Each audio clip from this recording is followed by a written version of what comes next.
Hey everyone, I'm Steve Sievers here at Bionic Buzz. We're here at the 2016 Burbank Film Festival after party, which is sci-fi related. Nice. So tell me, what was your passion about turning your car into a Star Wars car? I saw Star Wars the day after it came out in '77. It's been a huge part of my life, and I've been doing charity work forever as Obi-Wan Kenobi or Luke Skywalker in the past. I've seen you around different events. Right, and so the car was a logical extension of that, where Batman's got a Batmobile, why not a Star Wars mobile? Yeah. And I don't always dress in costume, but I always drive that car. It's my daily driver, and that's cool. how I meet people, that's how I find out what their events are, and go into a kid's hospital and plopping a kid in the front seat, it's amazing. Yeah. And they get to sort of experience a spaceship firsthand. And, you know, for me, I get to show my fandom all the time by driving this car. And some people love it, some people hate it, but it makes people think, and it's a roving art project. So it's good stuff. Well, here at Bionic Buzz, we're all about people's passions in life to help inspire their sincere passions. Besides Star Wars, do you have any other passions in life? Oh, man. The projects that I've worked on that I've liked, I've made costumes for as long as I can remember. I used to make toys, like I worked on Barbie and Hot Wheels and that kind of thing, and that's kind of my passion.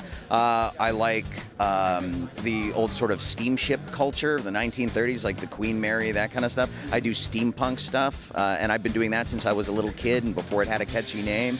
All of these things sort of roll into this car as where it's the nexus point where all of my fandoms, all of my passions kind of meet. And if you look at the car, there's a flux capacitor because people think I'm Back to the Future. There's a little Iron Man thing because people think I'm Iron Man, or a Transformer. Everybody's fandom, there are little in-jokes over the entire car because this represents everybody's fandom. They miss the R2-D2, so they're like, oh, you must be a Transformer. You must be, Tony Stark. You must be whatever. And I'm okay with that. It's okay to represent what people are really excited about. It's a lot better than the guy who pulls up next to me and goes, oh, you're a loser, And that happens too. But that's part of being a geek, Exactly. We accept it. Yeah, I've dealt with that all my life. I've seen the bottom of more trash cans than I can count just because I played Dungeons and Dragons, Yeah.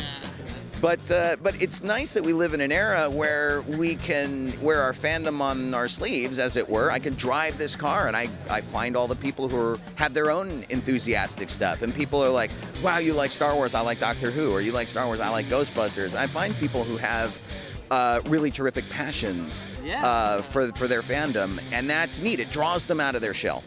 Well, I'm passionate about Star Wars. I'm so excited for Star Wars Land. I have my own countdown to Star Wars Land on Facebook page. We're waiting. We have a radio show called Docking Bay 94 that we do. It's like a pop culture thing on Krypton Radio, and we're doing the same thing. We're all the news that's fit to print, and we're discussing it. We're getting excited. I'm going to Florida shortly. I want to see what's going on over there and what they're working on. They had their cool Star Wars celebration weekend, which I wish we had here. But. They don't have Star Wars weekends anymore. They're stopping doing that, because now they're just going to have Star Wars Land. So I'm very sad. The year we were going to go, which was this year, they canceled it, and so I missed out on that whole phenomenon. All the Rebel Legion and 501st Star Wars costumers out there used to go march through Disneyland, which was great. Oh, nice. And so now they're missing that, but because we're going to get Star Wars Land at both places, maybe we'll start getting more of that kind of stuff. And we've never had it in Southern California. Disneyland is just not set up for it the way Hollywood Studios is in Florida. Yeah. So maybe with this redo and the 14 acres of Star Wars that they're putting in, maybe we'll finally get our Star Wars weekend here.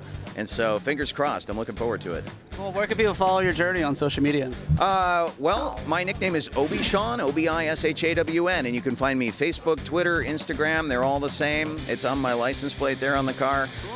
You can also listen to us if you want to, KryptonRadio.com. I've got a morning music show where we play a lot of goofy music and movie music and stuff. That's 9 to 11 a.m. Pacific Standard Time. And then Thursday nights, we have this Docking Bay 94 pop culture panel where we talk about all of the news going on in sci-fi and, what our different opinions are on it. It's myself, my wife Colleen, and my buddy Jeff, and the show's called Docking Bay 94, but it's way beyond Star Wars. It's whatever we're interested in at the time and what kind of backlashes are going on in the media about the stuff that we love, because they don't always agree with us and we don't always agree with them, and sometimes we gotta hash it out. Well, we geeks are very passionate about all our stuff, so thank you so much, sir. Appreciate it.